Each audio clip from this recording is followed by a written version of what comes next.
قال اللہ تبارک و تعالی فی القرآن المجید فمن یعمل مثقال ذرۃ خیرا یرہ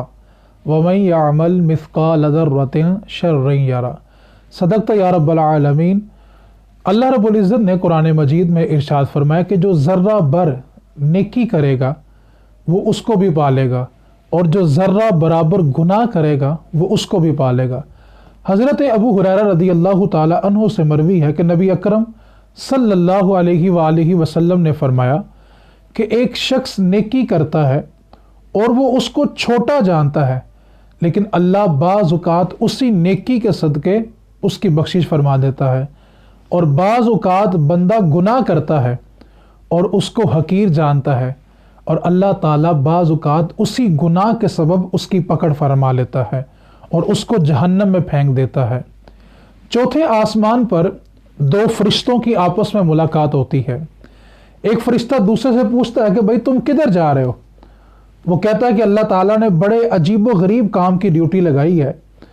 کہ فلاں بستی میں ایک یہودی ہے اور اس کا آخری وقت اس کے سر پر ہے، اور اس نے مچھلی کھانے کی خواہش کی ہے، اور جس بستی میں وہ رہتا ہے اس کے قریب جو دریا ہے اس میں اس وقت کوئی مچھلی موجود نہیں ہے۔ تو اللہ رب العزت نے مجھے حکم دیا ہے کہ ایک مچھلی لو اور اس کی بستی میں جو دریا ہے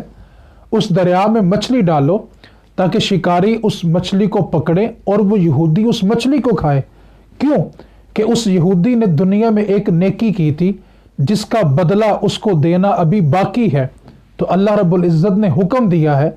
کہ تم یہ مچھلی اس تک پہنچاؤ تاکہ جو بھی کام اس کافر نے کیا ہے اس کا بدلہ رب اس کو دنیا میں دے دے، کیونکہ کافروں کے لیے آخرت میں کچھ نہیں ہے۔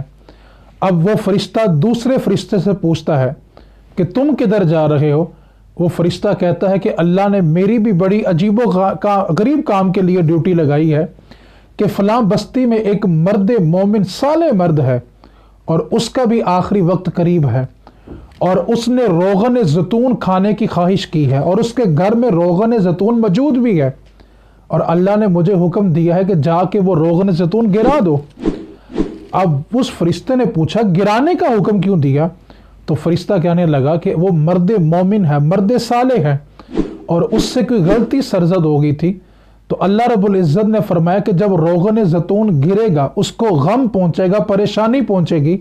تو اللہ رب العزت اس غم کے صدقے اس کا وہ آخری گناہ بھی معاف فرما دے گا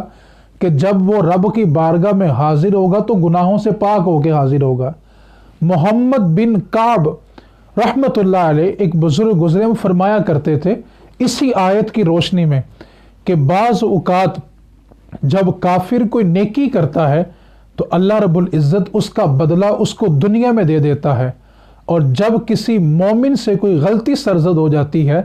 تو اللہ اس کو کوئی غم، کوئی پریشانی دے کے اس غلطی کا ازالہ کر دیتا ہے کہ جب وہ بندہ اللہ کی بارگاہ میں حاضر ہو تو گناہوں سے پاک ہو کے حاضر ہو۔ لہٰذا اگر کسی کو دنیا میں گناہ پہ گناہ کرنے کے باوجود غم، پریشانی، مصیبت، دکھ اور تکالیف نہیں آتی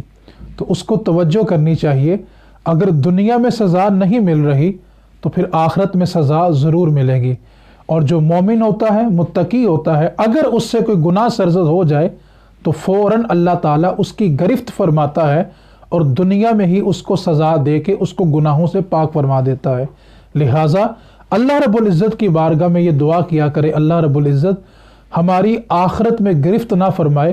کیونکہ آخرت میں گرفت بہت سخت ہے، کیونکہ اللہ رب العزت نے فرمایا اِنَّ بطشَ ربک لشدید، تیرے رب کی پکڑ بڑی سخت ہے۔ لہٰذا رب کی پکڑ سے نجات مانگیں۔ اللہ کریم ہم سب کا حامی و ناصر ہوں۔